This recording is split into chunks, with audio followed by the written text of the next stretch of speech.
Hoy vamos a abordar un tema de suma importancia y que incluso tiene que ver con estas fechas en las que alrededor del mundo se festeja el nacimiento de nuestro Señor Jesucristo. Es una fecha trascendental. ¿Por qué? Porque el Dios eterno, el Santo, que vive allá en las alturas, hermanos, vino a este mundo para vivir entre los hombres. Es algo maravilloso, es algo inexplicable, es sublime, porque siendo Él Dios y estando allá en su gloria eterna, dispuso en su corazón, vean la grandeza de Dios, dispuso en su corazón desde antes que este mundo existiese, desde antes que la humanidad fuese creada, venir a este mundo a pagar un precio muy alto por ti y por mí. Uno de los escritores que se dispuso a investigar a detalle estos acontecimientos que ocurrieron, aunque él no estuvo presente y no vio a Jesús de una manera personal. Sin embargo,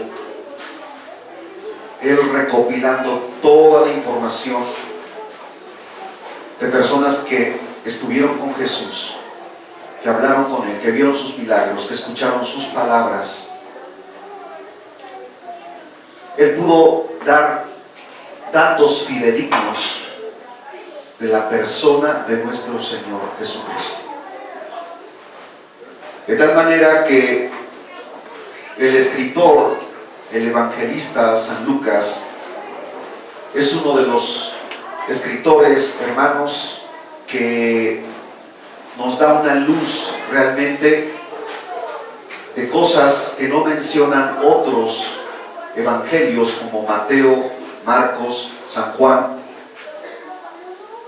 porque comienza diciendo en el capítulo 1, puesto que ya muchos han tratado de poner en orden la historia de las cosas que entre nosotros han sido ciertísimas. Es algo concerniente a la verdad. El escritor del tercer evangelio, Pablo le llama el médico amado.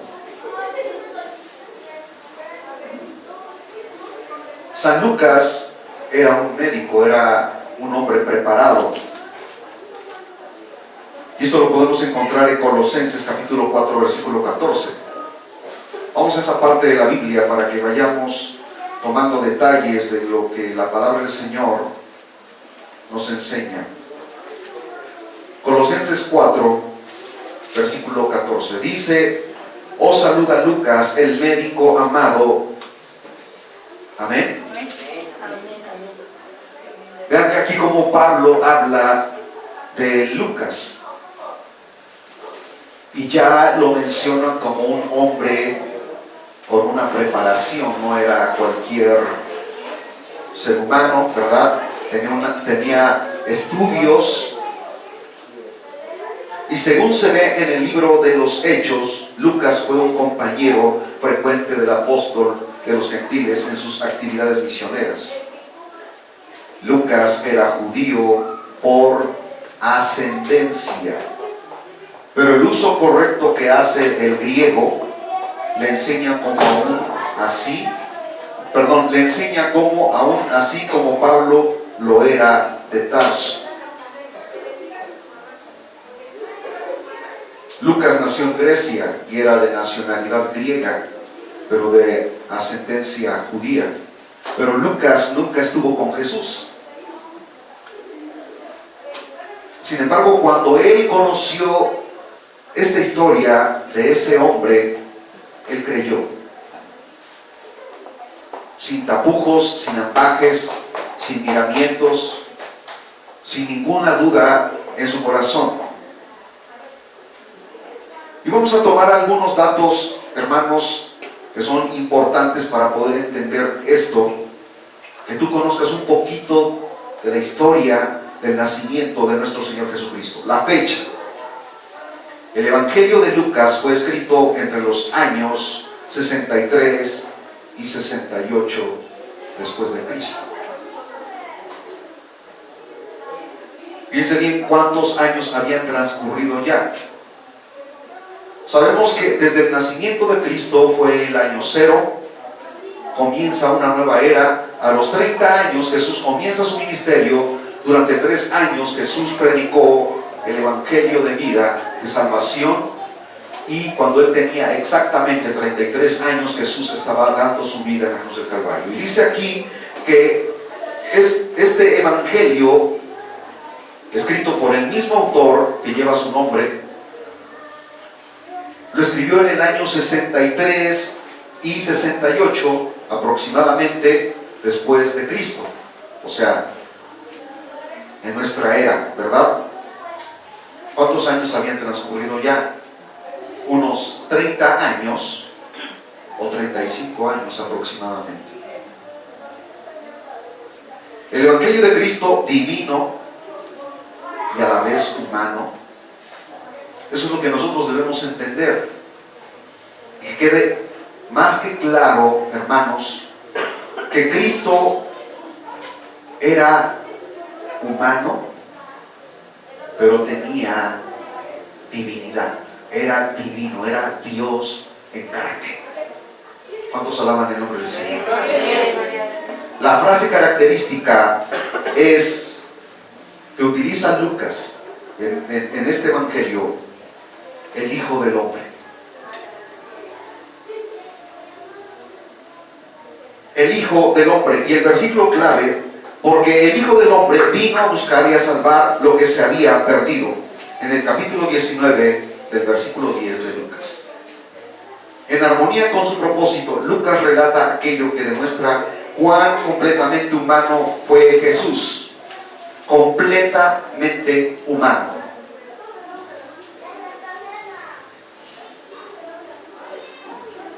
Pero debemos entender que en esa humanidad Él era Dios mismo, divino.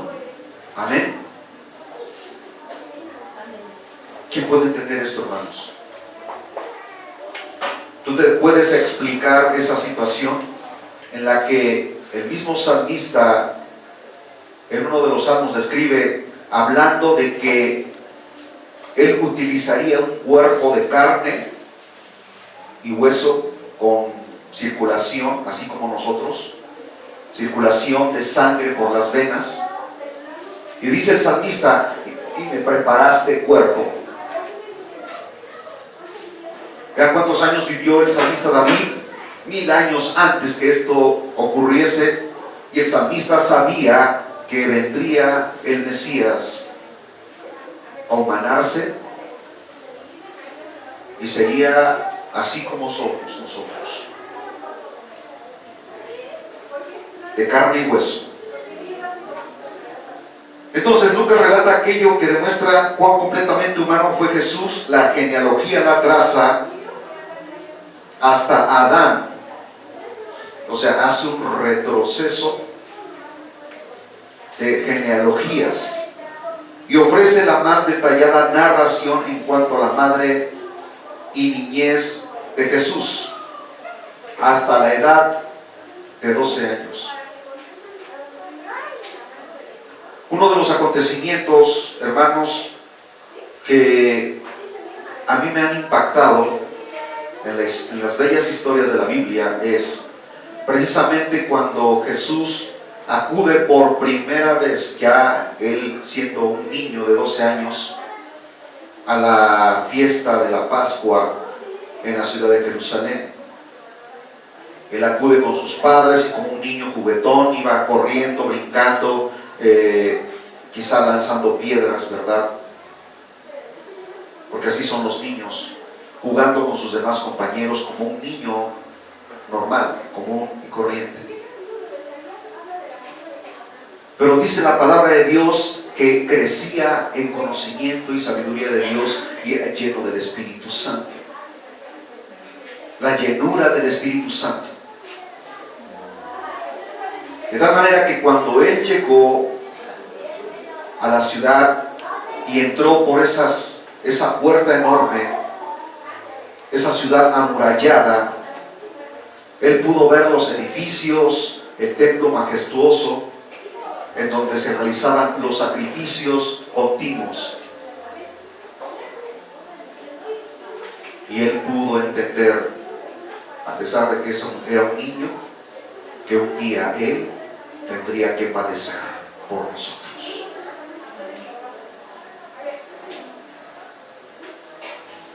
¿Ustedes creen que él, por ser un niño de 12 años, no tenía conciencia de a qué había venido él a este mundo? Hago una pregunta. ¿Ustedes tienen conciencia de eso? ¿Él tenía conciencia de a qué había venido a este mundo? Pues soy un niño, estoy en la etapa de, ¿cómo se llama? Lo único que lo que desea es jugar, divertirse, vivir la vida plenamente. Él sabía que así como esos corderos inocentes, esas víctimas, eran degolladas y su sangre corría a raudales y era ofrecida en los altares, hermanos, él sabía perfectamente que él, 18 años más tarde, al cumplir los 30, iniciaría un ministerio y 3 años después estaría siendo clavado en una cruz como un cordero sin mancha. Porque la palabra de Dios en el Antiguo Testamento nos habla, hermanos, de que el cordero o la víctima que tenía que ser ofrecida tenía que ser una víctima sin defecto. No tenía que estar lagañoso, no tenía que estar tuerto, no tenía que estar perniquebrado, no tenía que tener nada defectuoso. Tenía que ser un animal perfecto. ¿Por qué? ¿Qué analogía le hallan ustedes? Porque el cordero que Dios ofrecería, que sería su propio hijo, sería un cordero sin mancha, sin defecto, sin arruga. Amén. Esa es la tipología que nosotros entendemos en el Antiguo Testamento y que se reveló a través de la persona de nuestro Señor Jesucristo cuando Él vino al mundo. 12 años Él tenía, pero Él estaba consciente de que había venido al mundo, porque cuando Él se quedó en la ciudad a hablar con los rabinos, con aquellos intelectuales, con aquellos doctores de la ley, y José y María regresaron a su lugar de origen, ellos pensaban que Jesús venía jugando por allá atrás con sus compañeros, y ellos no hicieron caso y transcurrieron 3 días de camino. Cuando se dieron cuenta que Él no estaba, tuvieron que regresar, y entonces lo buscaron por toda la ciudad, y alguno por ahí le dio alguna señal diciendo: ¿a quién buscaban? Un niño de 12 años. Dice: nosotros lo hemos visto allá en el templo. Y fueron y lo buscaron, y dice la palabra del Señor que todos allí se maravillaban de su sabiduría, de su conocimiento, y los dejaba boquiabiertos. Y le preguntaron: ¿quién te enseñó estas cosas?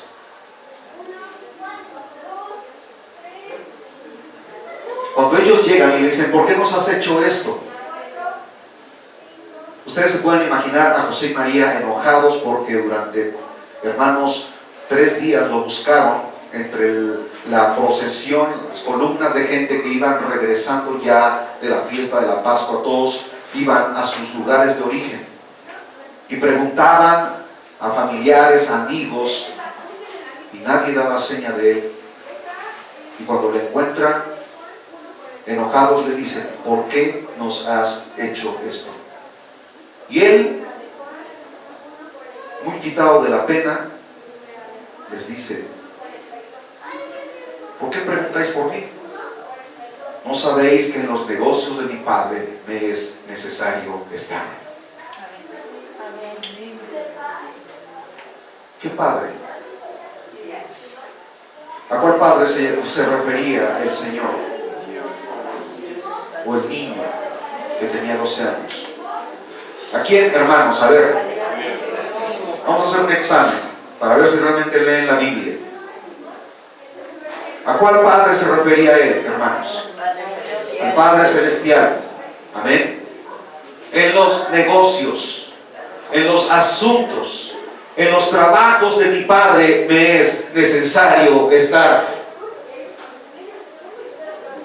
En las parábolas peculiares del tercer evangelio, o sea, refiriéndonos a Lucas, se deja oír una nota distintamente humana, con un énfasis especial en la búsqueda de lo que se ha perdido.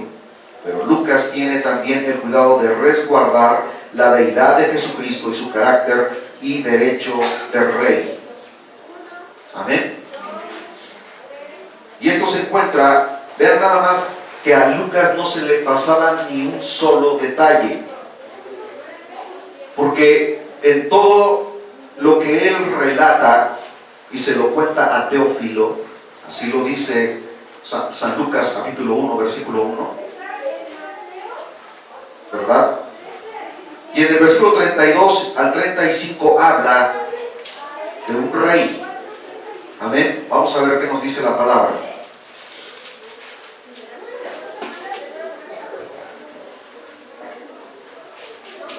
Y este será grande y será llamado Hijo del Altísimo. Y el Señor Dios le dará el trono de David, su padre, y reinará sobre la casa de Jacob para siempre, y su reino no tendrá fin. Entonces María dijo al ángel: ¿cómo será esto, pues no conozco varón? Respondiendo el ángel le dijo: el Espíritu Santo vendrá sobre ti, y el poder del Altísimo te cubrirá con su sombra, por lo cual también el Santo, y aparece Santo con S mayúscula, ser con S mayúscula, que nacerá, será llamado Hijo con H mayúscula de Dios, con D mayúscula. Entonces, no hay lugar a dudas, no hay lugar a pensar, ¿verdad? O poner en tela de juicio la deidad de nuestro Señor Jesucristo. ¿Cuántos creen que Él es Dios? Y que Él no vino a existir desde el momento en que Él vino al mundo a nacer. Él ya era. Por eso lo que no menciona aquí Lucas, lo complementa San Juan.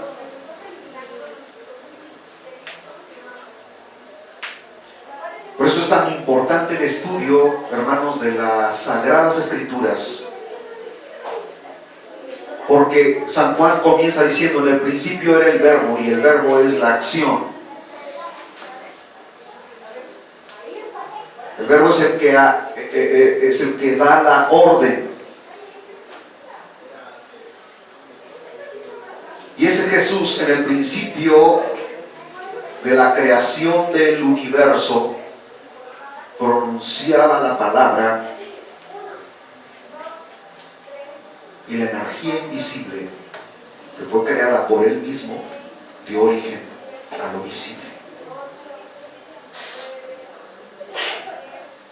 Las mismas leyes de la física, de la cuántica, física cuántica, la misma química ha descubierto que así como dicen que la materia no se crea ni se destruye, solo se transforma, así también hay una ley que dice: la energía no se crea ni se destruye, solo se transforma.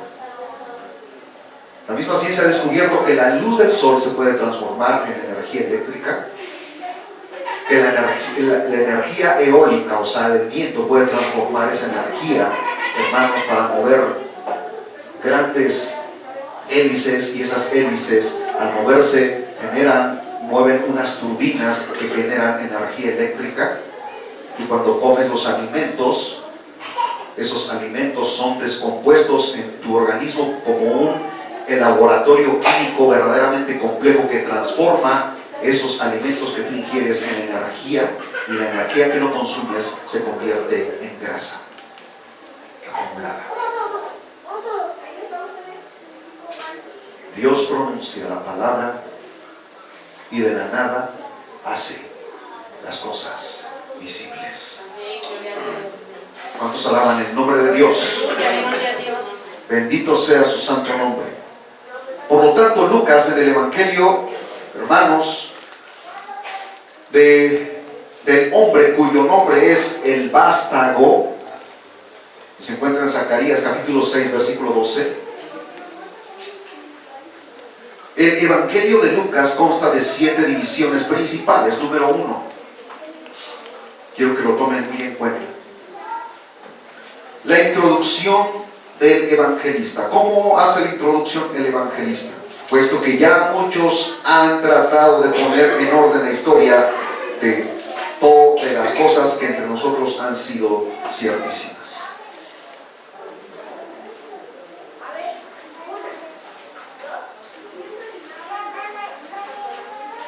Fíjense que para poder hacer la recopilación de datos fidedignos tiene que haber un historiador que se ponga a investigar. ¿Cómo es que tú conoces la historia de México y sin embargo aún así no te la han contado realmente como es? Porque conocemos solamente la mentira, pero no la verdad de las cosas. ¿Sí o no? Pero la palabra de Dios fue recopilada con datos fidedignos, ciertísimos, tal como nos lo enseñaron los que desde el principio lo vieron con sus ojos y fueron ministros de la palabra. Me ha parecido también a mí, después de haber investigado con diligencia, dice aquí, después de haber investigado, o sea, con, hermanos, con pulcritud, de tal manera que no se le escapase absolutamente nada de todas las cosas desde su origen. Escribírtelas por orden, oh excelentísimo Teófilo. Si nosotros vamos al libro de los Hechos de los Apóstoles, en el capítulo 1, versículo 1, también hace referencia al nombre de este personaje. Y comienza diciendo así también: en el primer tratado, oh Teófilo, hablé acerca de todas las cosas que Jesús comenzó a hacer y a enseñar.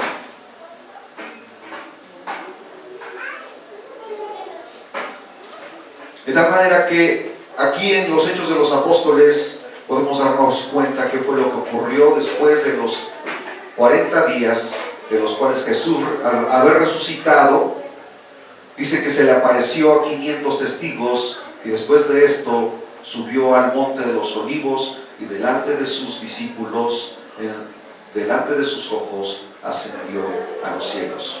Eso no se encuentra en ninguno de los evangelios, solamente el libro de los Hechos de los Apóstoles lo declara. ¿Sí, amén?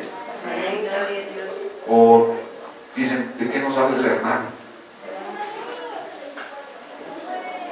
Miren que es tan importante, hermanos, que tú te involucres en la lectura de las Sagradas Escrituras, porque de esa manera tú vas a tener el conocimiento de Dios. Yo les voy a poner un ejemplo claro, bien específico. Cuando a ti te recomiendan la autoría de un libro, te dicen, mira, cómprate este libro de tal editorial, de tal autor. Y tú vas a conocer allí los pensamientos de ese autor.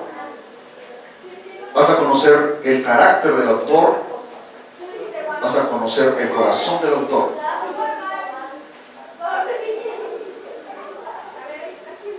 Y tú te pones a leer y empiezas a adentrarte en esa lectura, Y entonces al final puedes hacer realmente una crítica y decir, es un libro muy bueno, o de plano no me aportó nada. ¿Tú qué puedes decir de este libro? La palabra viva de Dios, el amor. Dice, hermanos, las Sagradas Escrituras, que Él habla de una o dos maneras, pero el hombre no entiende. De una o dos maneras habla Dios, pero el hombre no entiende. Y es que cuando tú lees este libro, es Dios hablando directamente a tu vida. Es Dios aportando conocimiento de sabiduría para que tú seas un hombre, una mujer de principios. No cualquier ser humano. No cualquier persona común y corriente como la que tú te puedes encontrar allá afuera. Eres una persona totalmente diferente, porque este libro te enseña a ser una persona diferente. Te enseña a ser una persona, hermanos, moral, una persona con valores y una persona recta. Te enseña cómo ser buen hijo, una buena hija. Te enseña a ser un padre idóneo. Te enseña a ser una madre idónea y te enseña incluso cómo educar a tus hijos. Te enseña cómo debes tratar a los ancianos.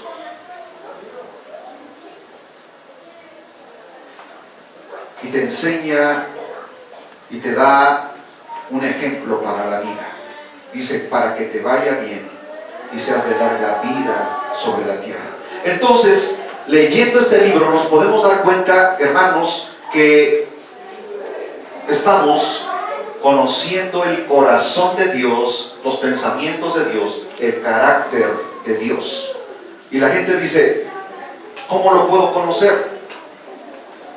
¿Cómo puedo saber que es realmente Dios hablando en mi vida? Bueno, hay hombres en la historia, hermanos, no tan solo que están escritos en este libro, sino los que trascendieron a través de las historias escritas en este libro, que llegaron a tener conocimiento de Dios y conocieron el carácter de Dios, el corazón, sus pensamientos de Dios, cuando leyeron por primera vez este libro. Hombres que trascendieron. Ahí, por ejemplo, tenemos a uno de los más grandes predicadores, hermanos, del siglo XVII, si es que no me equivoco, o un poquito más adelante, siglo XVIII, Juan Calvino, y otros más recientes como Spurgeon, grandes predicadores ingleses que divulgaron el evangelio. Dice que la palabra que ellos predicaban era con poder y autoridad, y miles de personas se convertían a Cristo Jesús simplemente por el evangelio de poder que ellos predicaban. Pero ha trascendido de tal manera en sus vidas que ellos pueden simplemente declarar que Jesucristo es real y verdadero. Amén.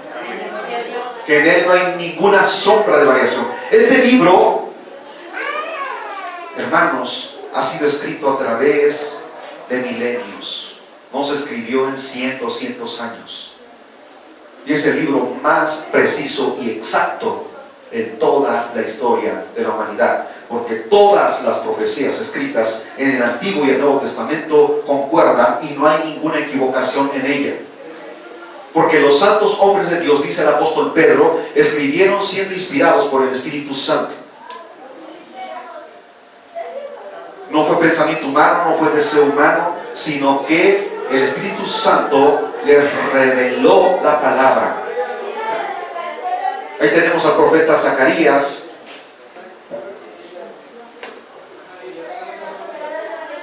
tenemos a Isaías, a Jeremías, a Daniel hablando del Mesías, y que todos los acontecimientos ocurrirían así como ellos los escribieron, sin haberlo visto jamás, y se cumplió con una exactitud impresionante.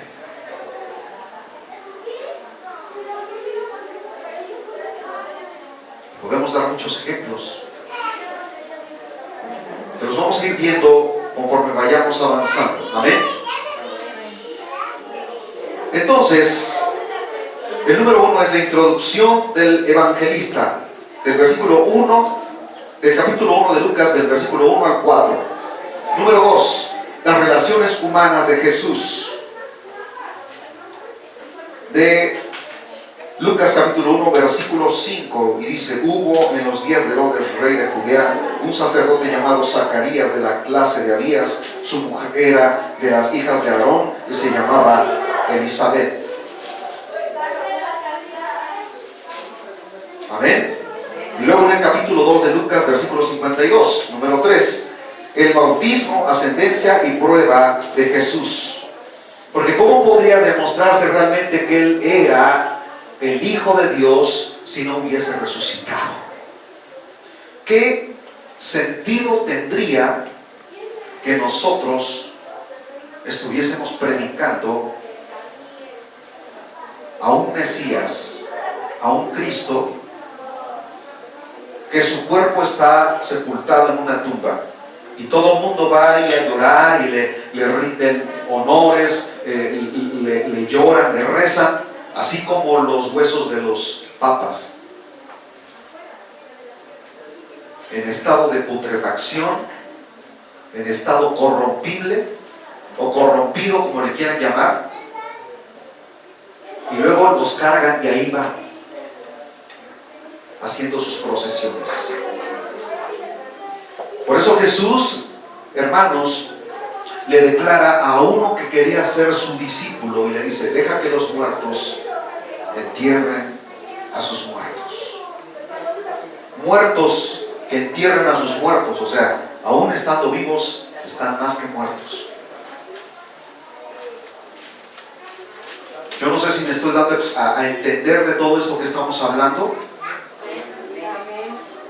pero Jesús, hermanos, yo quiero que tú entiendas esto, que tú estás adorando a un Dios vivo.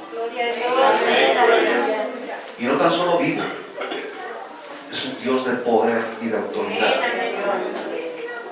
Es un Dios de misericordia.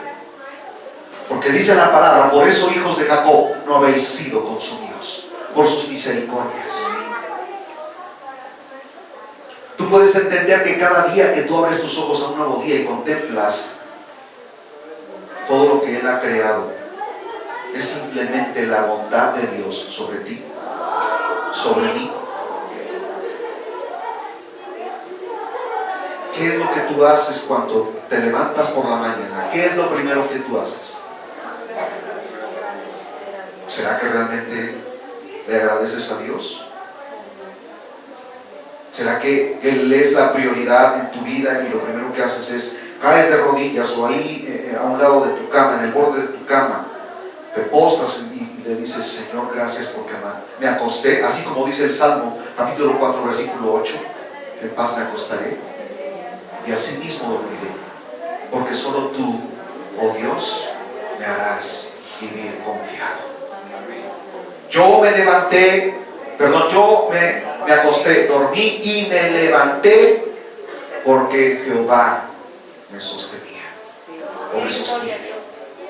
Amén. Entonces, estas palabras tienen verdaderamente un significado para ti. ¿Cómo le agradeces a Dios? ¿Cómo lo exaltas? ¿Cómo lo bendices? No basta solamente con decir y levantar tus manos: Señor, gracias. Claro que es bueno, y Él se agrada de que sus hijos le agradezcan día a día, así como lo haces por la mañana cuando entra la noche y vuelves nuevamente a tu cama, antes de ir y acostarte y cerrar tus ojos, le agradeces a Dios por haberte guardado durante el día. Eso es lo más maravilloso, porque Dios constantemente te da todo. Él nos suple todas nuestras necesidades, hermanos. Él vela nuestro sueño.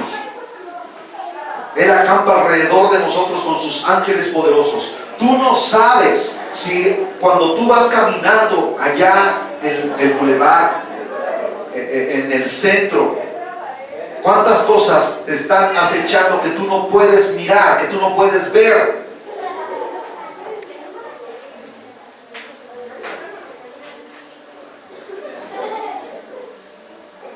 Y sin embargo, Dios allí envía a su ángel para librarte.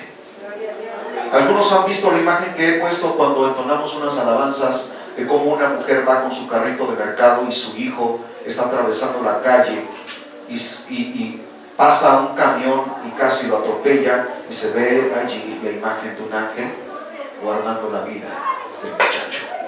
¿Sí lo han visto? Tú no te das cuenta, pero allí está la mano poderosa de Dios. ¿Cuántos alaban su nombre? Bendito sea nuestro Dios.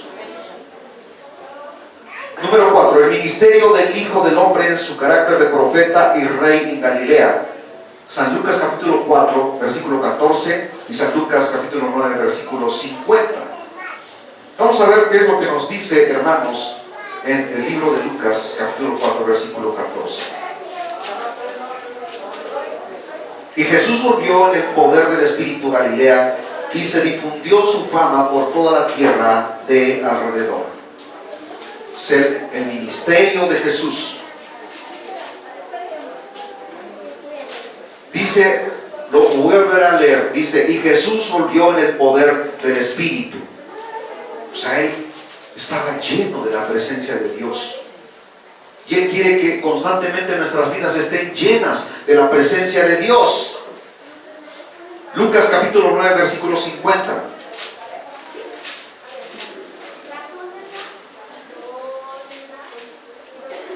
Jesús le dijo, no se lo prohibáis, porque el que no es contra nosotros, por nosotros es.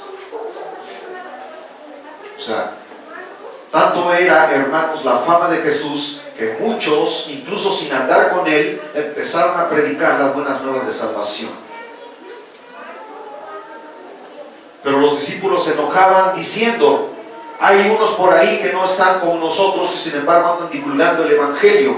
Dice, no se lo prohibáis, porque si ellos no predican en contra de nosotros, entonces están a favor de nosotros.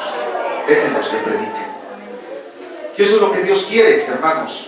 Y a eso voy precisamente. Que tú no tan solo des testimonio de Él, de palabras, sino que constantemente tu vida sea una vida consagrada, una vida santa delante de Él.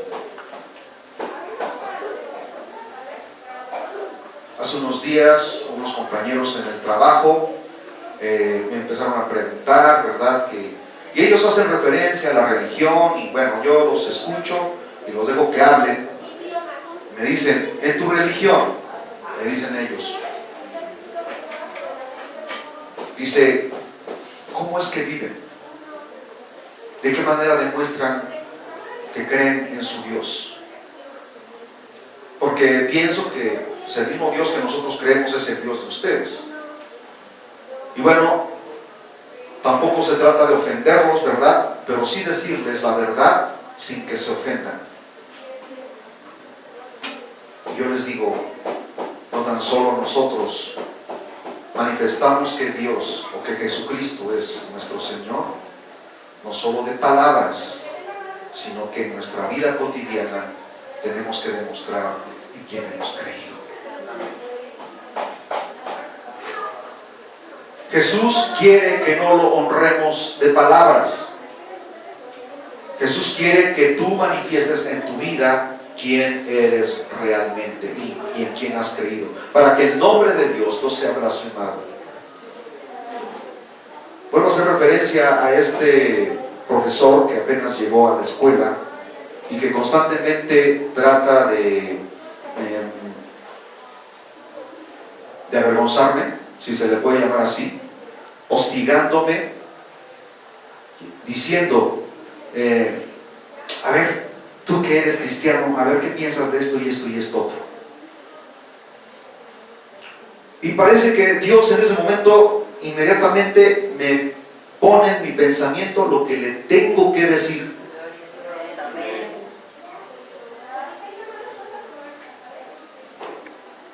Y no puede soportar la palabra. Porque inmediatamente él dice, bueno, sí, después platicamos. No puede, él trata de alguna u otra forma avergonzarme, pero el que sale avergonzado es el diablo. Amén.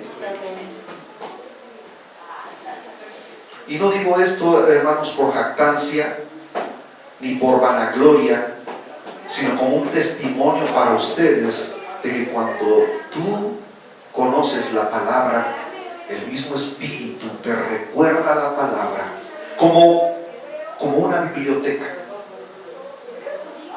Por eso dice la Escritura, escudriñad las Escrituras. Amén. Porque cuando tú tienes este hermoso libro en tu corazón, en tu mente, y en el momento preciso que tienes que abordar las Escrituras, el Espíritu Santo, hermanos, como dice el Señor Jesús, dice, no os dejaré solos, sino que les enviaré al Espíritu Santo para que siempre les recuerde la palabra que yo les he hablado. ¿Cómo venció Jesús a Satanás? Con la palabra. Jesús no se puso a luchar allí, se agarraron en una lucha ¿cómo se llama? 3 caídas sin límite de tiempo, ¿verdad? Haciéndose ahí un torniquete o la patada voladora. No, hermanos, simplemente Jesús lo confrontó. Le dijo, escrito está, también. ¿Cómo tienes tú que hablar para que el diablo te respete? Para que el diablo sea sometido y sea humillado, hermanos. Para que sepa con quién se mete. Porque él sabe con quién se mete. Fíjense que una vez escuché a un predicador decir, el diablo sabe cuando tú no sabes. Sí es cierto eso. El diablo se mete con aquellos que no saben y los induce y los engaña. Pero cuando él sabe que tú sabes, entonces también te ataca, pero sale avergonzado y sale huyendo. Amén. Gloria a su nombre para siempre. Número 5. La jornada del Hijo del Hombre de Galilea a Jerusalén. Lucas 9:51 y Lucas 19:44. Número 6. La oferta final que el Hijo del Hombre hace de sí mismo como Rey a Israel, su rechazamiento y sacrificio. Lucas capítulo 19, versículo 45. Vamos a ver qué nos dice esa parte de la Biblia.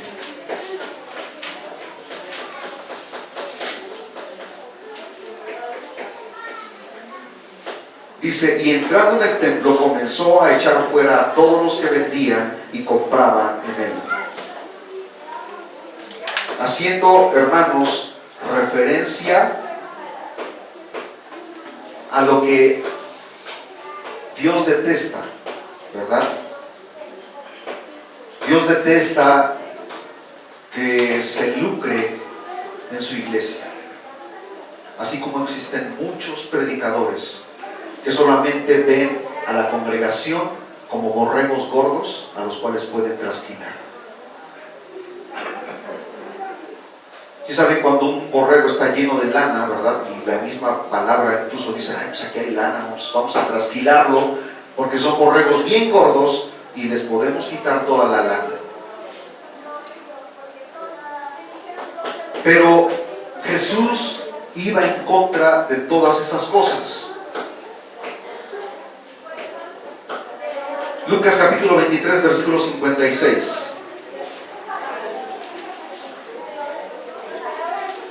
Gloria a Dios.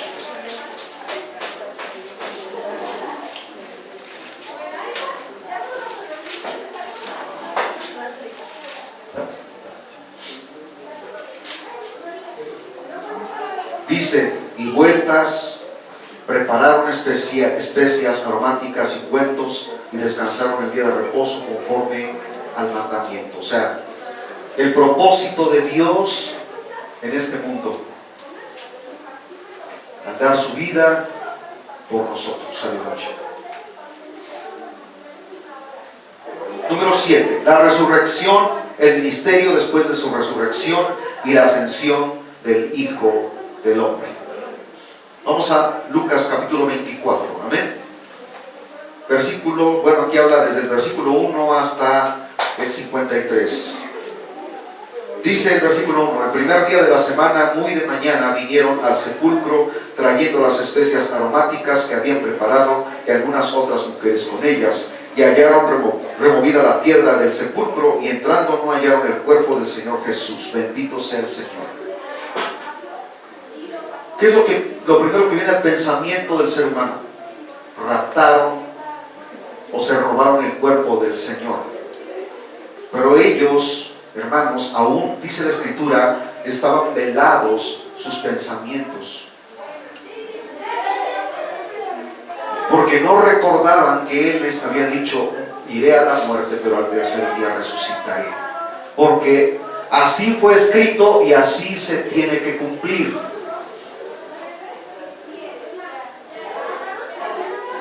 Hay muchas pruebas fidedignas, hermanos, de que realmente Jesús resucitó.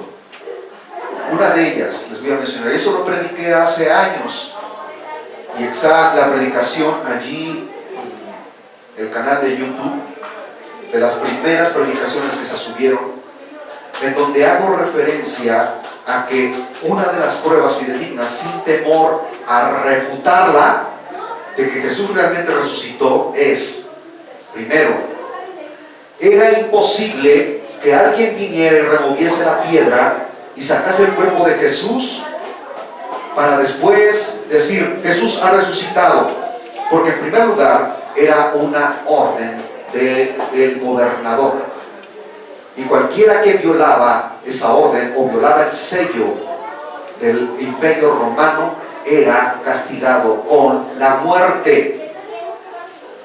Los soldados no se podían dormir, tenían que velar toda la noche, porque si, hermanos, si hubiesen quedado dormidos, la pena era muerte.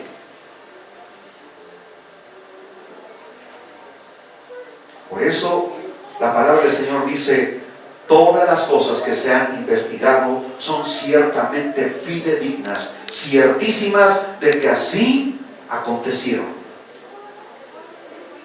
Después inventaron ese rollo, esa mentira de que el mismo pueblo de Dios había hurtado el cuerpo.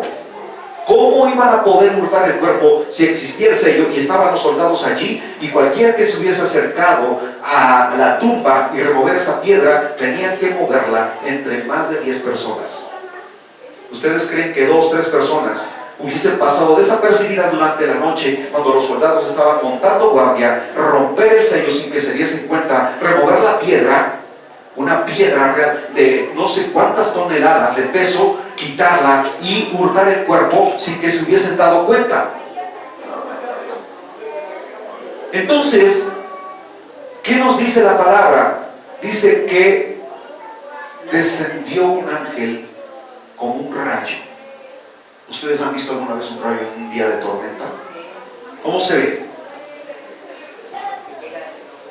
Dice la palabra, hermanos,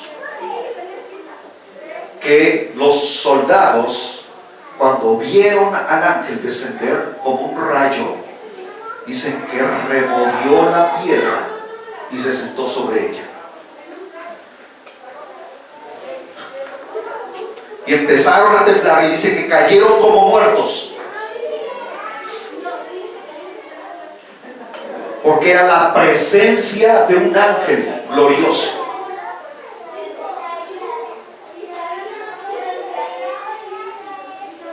Y ahí estaban las mujeres que habían ido, y les habla a ellas, dice: ¿por qué buscáis entre los muertos al que vive por los siglos de los siglos? Porque Él dijo: he aquí que yo vivo y estuve muerto, pero he aquí que he resucitado y vivo para siempre. Bendito sea el nombre de nuestro Dios. Ese es el Cristo que nosotros proclamamos. No es un muñeco de estuco, de barro, de palo, que lo tienen que cargar para poder trasladarlo de un lugar a otro. Yo lo he visto siempre cada año, y en las procesiones que se hacen, donde van esa gente son dignas de compasión, porque están inmersos en la ignorancia y van camino al infierno, con tremendos muñecotes más grandes que ellos, cargándolos en la espalda, y ahí van pedaleando, arriesgando sus vidas, y muchos mueren en el camino, y ahí el diablo se los lleva al infierno. Tú no tienes que caminar de rodillas, no tienes que flagelarte el cuerpo para expiar tus pecados. No tienes que darte tumbos y hacer una manta para poder alcanzar la misericordia de Dios, porque en eso estábamos inmersos. Y confiabas en una estampita guardada aquí en tu billetera, en tu cartera, o en un crucifijo. Ahí estaba puesta tu esperanza. Pero cuando Dios te quitó el velo de oscuridad, pudiste ver la luz de Dios.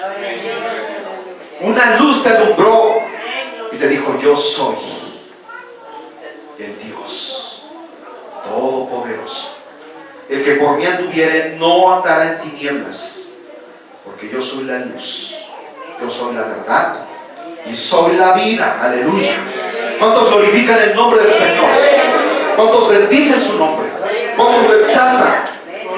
¿Cuántos le dan gloria y honra? Bendito sea su nombre. Bendito sea el Señor para siempre. Y ese Cristo, hermanos, es el que en estas fechas, aunque Jesús no nació un 25 de diciembre, alrededor del mundo se proclama, porque ningún filósofo, ningún psicólogo, ningún pensador, ningún líder religioso ha podido dividir el tiempo de la historia en dos. Porque se habla antes de Cristo y después de Cristo. Aleluya. Esa es una evidencia contundente de que Jesucristo vino al mundo.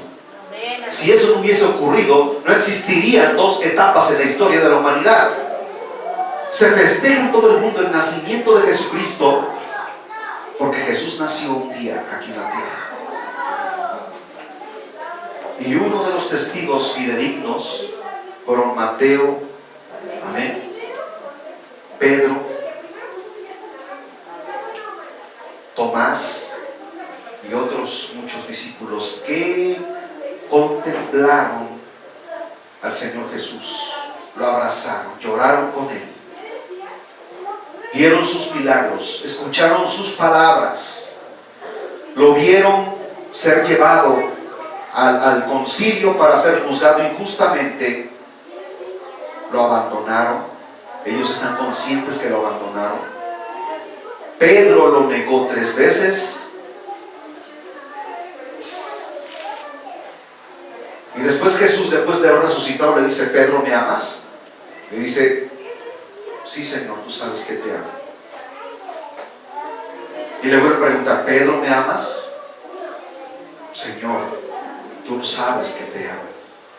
Y le vuelve a preguntar por tercera vez: Pedro, ¿me amas? Señor, tú conoces todas las cosas, tú sabes que te amo. Apacienta mis ovejas, apacienta mis corderos. ¿Por qué le preguntó 3 veces? Porque 3 veces lo negó y 3 veces Jesús lo reivindicó. Aleluya. ¿Qué hubiese sido de Pedro, hermanos, si Jesús lo hubiese excluido? Le hubiera dicho: miserable, traidor, me abandonaste cuando más te necesité. Sin embargo, Jesús en la cruz perdonó los pecados de todos nosotros. ¿Quién ha creído nuestro anuncio y sobre quién se ha manifestado el brazo de Jehová? Dice el profeta Isaías. Porque le has visto y él no hay parecer en él. Isaías estaba viendo la crucifixión de Cristo. Fue trasladado 800 años en el futuro y contempló a su Mesías, a nuestro Mesías, muriendo en la cruz. Por eso él pudo describir con lujo de detalles todas las cosas que le harían al Señor Jesús. Muchos profetas, hermanos, fueron trasladados al futuro y contemplaron las cosas que incluso hoy nosotros estamos mirando. Ellos conocieron esto, ellos conocieron estos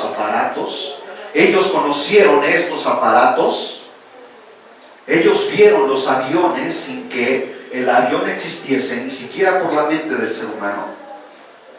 Ellos contemplaron los satélites, ellos vieron la televisión, ellos vieron la tecnología que existe en este tiempo y lo escribieron a detalle. Por eso están escritas ahí. Hay un profeta que habla de los aviones y dice, si no me equivoco, el profeta Amós le dice: ¿quiénes son estos que vuelan por las nubes como palomas y se asoman por las ventanas? ¿Qué está describiendo ahí? Los aviones. Hubo otro profeta que habló de que el hombre llegaría a la luna. Dice: aunque te remontases como águila en las alturas, de allí te derribaré. ¿Cómo se llamó el módulo lunar que se asentó sobre la superficie de la luna? A ver, un poquito de historia, hermanos. ¿Cómo se llamó ese módulo lunar? Que fue en donde Michel Aldrin y no me acuerdo el otro astronauta norteamericano, uno se quedó en la órbita y dos descendieron a la superficie de la luna. Ese módulo se llamó el águila. Y la Biblia declaró: aunque te remontes como el águila. No está hablando ahí de la ciencia. ¿Y quién habló, hermanos, del nacimiento de Jesús y del avance de la ciencia? Daniel dice: escribe todas estas cosas, mas no selles el libro, porque estas cosas serán para los últimos tiempos. Entonces, Jesús, el Hijo de Dios, hermanos, ¿crees tú que realmente es el Hijo de Dios? Amén. Levanta tu mano derecha y di: gloria a Dios. Bendito es tu nombre. Santo, santo, santo eres tu Dios, todopoderoso. Toda la tierra está llena de tu gloria. Bendito sea el Señor para siempre. Inclina tu rostro, ponte de pie y dale gracias a Dios en esta hora. Glorifica el nombre del Señor. Simplemente agradécele a Él. Glorifica el nombre del Señor. Bendícelo, exáltalo. Dale gloria a Dios.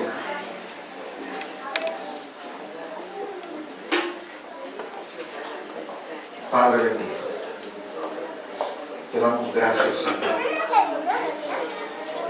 por tu palabra preciosa. Te damos gracias, Señor, porque en ti no hay ninguna sombra de variación.